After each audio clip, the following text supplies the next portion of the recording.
बारामतीकरांना काय नेमकं आवाहन करणार या संपूर्ण निवडणुकीदरम्यान? खरं सांगायचं तर ही सभांची पोटनिवडणूक अत्यंत भावनिक वातावरणात पोहोचला असल्यामुळे स्वतः बारामतीकरच त्यांनीच ही निवडणूक हातात घेतलेली आहे आणि त्यामुळे ते प्रत्येक जण आपले कर्तव्य म्हणून या निवडणुकीकडे पाहतायत आणि मतदानासाठी सगळे ते बाहेर आलेले पडतायत. साहेब, या बूथवरती दादा आहे तो त्या दादांचं पहिलं मतदान या बूथवरती असायचं, त्याचप्रमाणे तुम्ही देखील मतदान केलेलं आहे, काय भावना आहेत?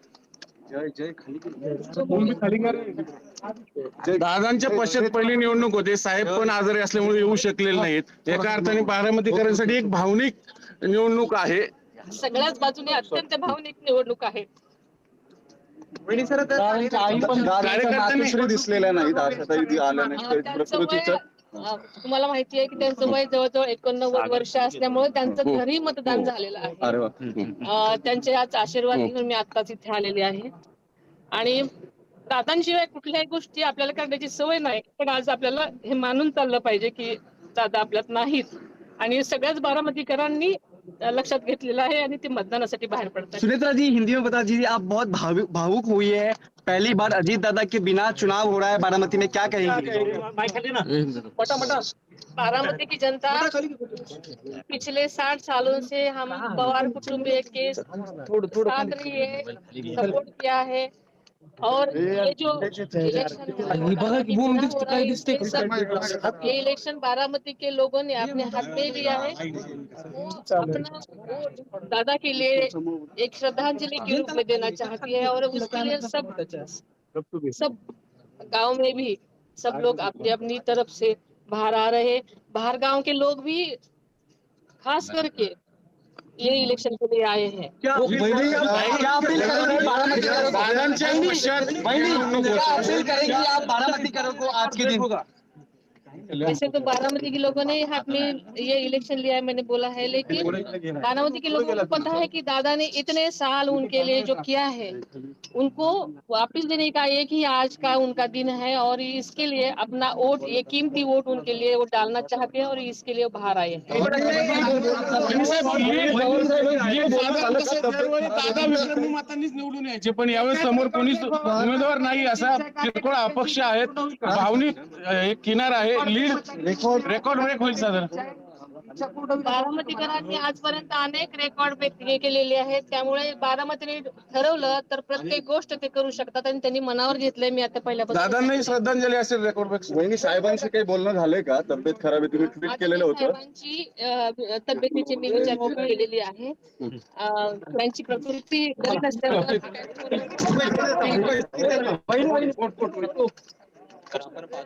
विक्रांत, आपण पाहतोय उपमुख्यमंत्री सुनेत्रा पवार या माध्यमांशी संवाद साधताना त्यांनी म्हटलेलं आहे की ही निवडणूक अनेक पद्धतीनं भावनिक निवडणूक आहे. विक्रांत, आपले प्रतिनिधी जयकुमार आपल्यासोबत जोडलेलेच आहेत. आपण हे दृश्य सुद्धा पाहतोय. सुनेत्रा पवार यांनी नुकताच माध्यमांशी संवाद साधलेला आहे आणि त्यापूर्वी त्यांनी मतदान केलेलं आहे. पार्थ पवारांनी मतदान केलेलं आहे. जयकुमार, सुनेत्रा पवार यांनी माध्यमांशी संवाद साधला, काय नेमके महत्त्वाचे मुद्दे त्यांनी यावेळी माध्यमांशी बोलताना म्हटलेले आहेत? विक्रांत, आपण बघू शकतो की युवा नेते जय पवार हे देखील या ठिकाणी पोहोचले आहे.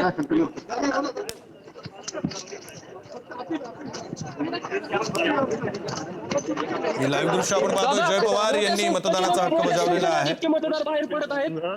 में सिर्फ आशा है हमारी सबकी कि ज्यादा से ज्यादा सब मतदार आके मतदान करेंगे. दादा, कधीच एवढे मतदार बाहेर पडले नव्हते जितके आता मतदार बाहेर पडतायत, मतदान करतायत, काय भावना आहे? गेटच्या तिथं आज समजून घ्या, मला वहिनींकडे जायचं.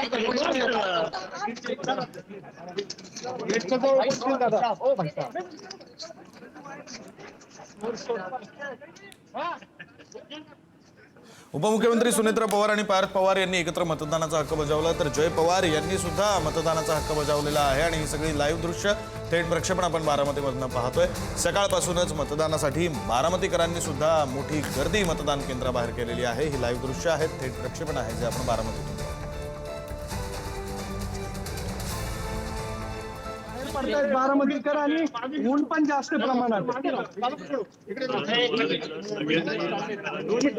त्यांच्या मनातच निवडणूक घेतली आहे आणि दिसतंय आपल्याला लोकांचा प्रतिसाद जास्तीत जास्त चांगलंच मतदारांनी काय आव्हान उमेदवार आहेत 23 उमेदवार रिंगणामध्ये आहेत. खरं तर बिनविरोध व्हायला हवी होती पण ती झालेली नाहीये. याचं काय कारण आहे?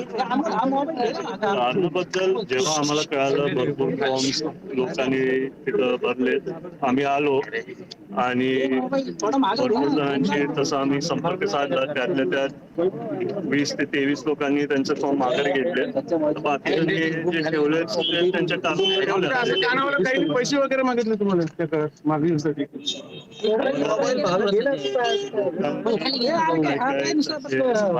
पैशाचं कोणी असं काय बोललं नाही, पण त्यातल्या त्यात कधी कधी कोणाला तरी आर्थिक थोडी मदत लागते. राज्य शिखर बँक झालेलं आहे जे काय अपक्ष राहिले रिंगणात त्यांच्या अपेक्षा त्याच्याबद्दल मी नाही का आता राज्य शिखर बँकेच्या प्रकरणामध्ये रोहित पवारांना क्लीन शीट मिळालेली आहे. क्लीन शीट मिळालेली आहे रोहित पवारांना राज्य शिखर बँकेच्या प्रकरणामध्ये काल ईडी कडून. मी काय बघितलं नाही. आव्हान काय कराल बारामतीकरांना? कारण कसं निवडणूक आहे. सबको आह्वान करूंगा कि ज्यादा से ज्यादा लोग, लेकिन आशा ही है दादा के लिए सब बाहर आके इधर मतदान करेंगे. और आपको दिख रहा है आज सुबह सुबह भी बहुत इधर लोग आए. बाकी के बूथ पे भी मैंने फोन करके हमारे पोलिंग एजेंट को पूछा, वो सब बोल रहे हैं कि प्रतिसाद अच्छा है, बहुत लोग बाहर आ रहे हैं. रोहित पवार बारामतीकरांना आवाहन करण्यापेक्षा मी जेव्हा गावोगावी दौरे करत होतो सगळ्यांच्या मनात स्वतःच एक आशा होती की दादांसाठी यावेळेस स्वतःच येऊन तिथं चांगल्या टक्केवारीने मतदान करणार. दादा, रोहित पवार प्रचारात उतरलेले आहेत, मात्र ज्या पद्धतीने रोहित पवार हे भाजपवरती महायुतीवरती टीका करताना पाहायला मिळतात या संपूर्ण प्रचारादरम्यान, तो एकूणच या दादांच्या अपघातासंदर्भात मी सारखं सांगत आलोय की जर ते त्यांच्या वतीने प्रचार करत असतील ते त्यांच्या वतीने करतायत दादांसाठी, आम्ही आमच्या वतीने प्रचार करत आलोय आणि आमचे मित्रपक्ष त्यांच्या वतीने प्रचार करतायत. त्याच्यामुळे दुसऱ्यांच्या मनात काय भावना ते प्रचारच्या दरम्यान बोलत असतील त्याच्याबद्दल मी नाही काय बोलणं योग्य वाटतं. पहिल्या विरोधक तशा अर्थाने कोणीच नाही स्ट्रॉंग विरोधक, असं सगळे जे काय किरकोळ विरोधक कोणी नाही स्ट्रॉंग, तुम्ही बोलताय ते बरोबर आहे, पण सगळ्यांनी ही निवडणूक एक रेकॉर्ड ब्रेकिंग मतधिक्यांनी वहिनीला व दादांना विजय व्हावं म्हणून सगळ्यांनी तसं श्रद्धांजली ठरावी दादांना, कारण दादांचं लीड नेहमीच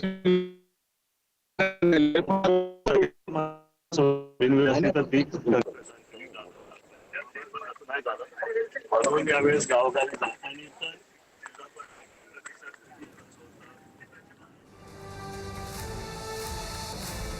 जय पवार माध्यमांशी संवाद साधता आहेत. जय पवार यांनी आपला मतदानाचा हक्क बजावलेला आहे. त्याआधी सुनेत्रा पवारांनी, पार्थ पवारांनीही मतदानाचा हक्क बजावला. बारामती विधानसभा मतदारसंघाची पोटनिवडणूक सध्या पार पडते आहे. आज मतदान प्रक्रिया पार पडते आणि त्यासाठी जय पवारांनी आपला मतदानाचा हक्क बजावलेला आहे. त्यानंतर ते माध्यमांशी संवाद साधत आहेत. माध्यमांशी संवाद साधताना त्यांनी उपमुख्यमंत्री सुनेत्रा पवार यांच्या विजयाबद्दल विश्वास तर व्यक्त केलाच आहे, सोबतच बारामतीकरांना आवाहन केलेलं आहे मोठ्या प्रमाणात मतदान करावं. त्यांनी असंही म्हटलंय आवाहन करण्याची गरज नाही. ज्यावेळी आम्ही प्रचार करत होतो तेव्हा बारामतीकर स्वतःहून सांगत होते की आम्ही मोठ्या प्रमाणात मतदान करणार आणि अशा बऱ्याच विषयांवर जय पवार सध्या माध्यमांशी संवाद साधत आहेत.